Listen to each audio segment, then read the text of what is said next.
The Arthur family was from Scotland and began emigrating, destined for the United States, in 1909. William Lyburn Arthur was not the first member of his family to immigrate to the United States. In fact, his generation was not the first to have lived outside of Scotland. James Arthur Sr. had been born in Glasgow on the 13th of January, 1859, the second child and second son of Robert Arthur of Paisley, Renfrew. Robert was a wood engraver. His wife, Emily Weston, was sometimes called Emily Morley. She was from Nottingham, Nottinghamshire, in England. On the 10th of September, 1880, James Arthur married Janet Lyburn at Blackfriars in Glasgow. Janet, who usually went by Jenny, had been born in Glasgow on the 6th of August, 1860, the fifth child, second daughter of James Lyburn, a potato and grain merchant, and his wife, Jenny Forgey. This map shows the area around Glasgow where the family originated. The next image has the names of the three significant communities underlined and their location marked. Paisley in Renfrew, where the Arthurs lived for several generations, Glasgow in Lanark, where both the Lyburns and Arthurs lived in the late 1800s, and Airdrie, Lanark, just north of Old Monkland and south of New Monkland, the area where the four youngest children of James and Janet Arthur were born and where the children grew up. On the 28th of June, 1883, the newly married James and Janet Arthur embarked at Plymouth, England in the ship Smyrna for Sydney, Australia. James was a wood engraver, as his father had been, although he was also called a lithographer, a sign painter, and a railroad wagon writer. He was 24, she 22. They remained in the area around Sydney for 3 years. While it is not stated why they chose to go to Australia, nor to return to Scotland, the early 1880s was a time of economic hardship in Scotland, and work was scarce. As a new worker with little experience, he might have found it difficult to find sufficient work to support his wife, himself, and any future children. This image shows a fragment of the passenger list showing James and Janet Arthur's arrival in Sydney. It was a long and difficult voyage, either through the Suez Canal, which opened in 1869, or around Africa and the Cape of Good Hope. The Smyrna was built by Walter Hood and made of iron. She was a clipper ship with 3 masts and 2 decks and was launched in July 1876. Her length was 232.8 feet, breadth 38.5 feet, and depth 22.3 feet. Her gross tonnage was 1,372.14 tons. Her owner was the Aberdeen White Line of George Thompson and Company. She regularly sailed between London and Sydney, carrying wool as cargo. An article about this voyage was published in the Aberdeen Journal on the 27th of November, 1883, with the headline, "Voyage of an Aberdeen Emigrant Ship to Sydney." The ship Smyrna arrived on Saturday, September 29th from Plymouth, with 412 emigrants on board for the Australian colony. Captain Jameson, her commander, has brought her out in first-class trim, and unlike many of the immigrant ships which have come out here, she is exceptionally clean and tidy, and an inspection of the vessel at once shows that great attention has been paid to the matter of keeping her in order from truck to keel. The good health that the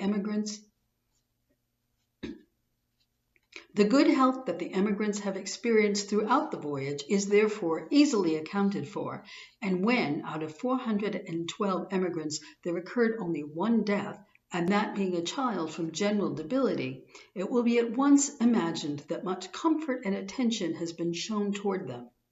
The deceased's name was Sophia Clegg, and her age 2 years.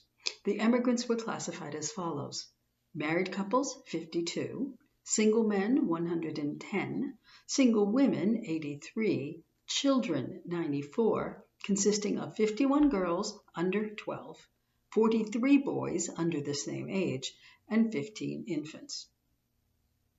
After passing Cape Lewin, the barometer showed indications of a gale, and on the 19th of September, whilst Philip Nunn, an apprentice on board, was engaged stowing sail on the mizzen topgallant yard, he fell overboard.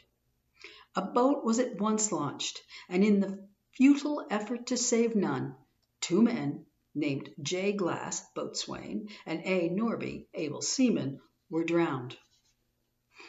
There was a heavy sea on at the time, and the boat was only lowered amidst much swell. The unfortunate disaster created much regret among the emigrants. All who witnessed it testified to the fact that the two men showed unlimited courage on the occasion. There were three berths on board. The surgeon was Mr. J. Perkins, and the matron Miss Drew, in whose praise the emigrants speak highly. One of the men drowned, Alexander Norby, is, we believe, an Aberdonian, and the boy Nunn is the son of a clergyman in the north of England. This was his second voyage. Many on the emigrants on board the Smyrna belonged to Aberdeenshire and the north. The Smyrna is owned by George Thompson, Jr. and Company of Aberdeen.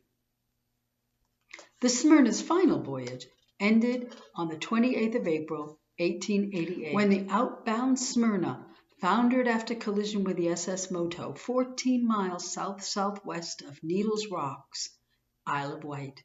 She was laden with cargo. 12 men, including the pilot, were lost. 19 were saved. James and Jenny would become parents within a year of their arrival in Sydney. Their firstborn child was a son whom they named Robert for his father's father, the usual Scottish custom, and gave him his mother's maiden name, Lyburn, as his second given name.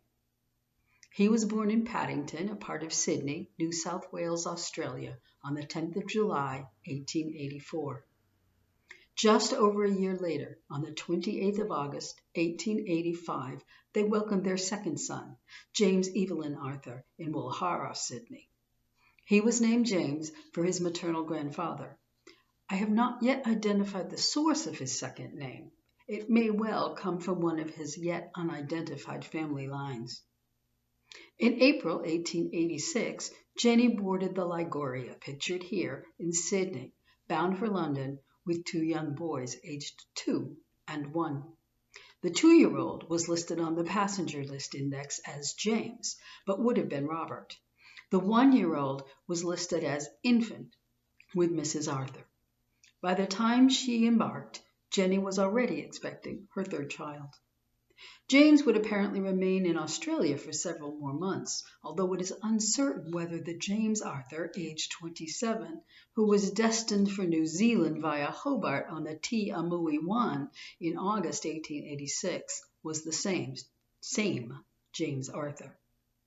Examining the passenger list rather than just searching the index may clarify the information about their departure from Australia.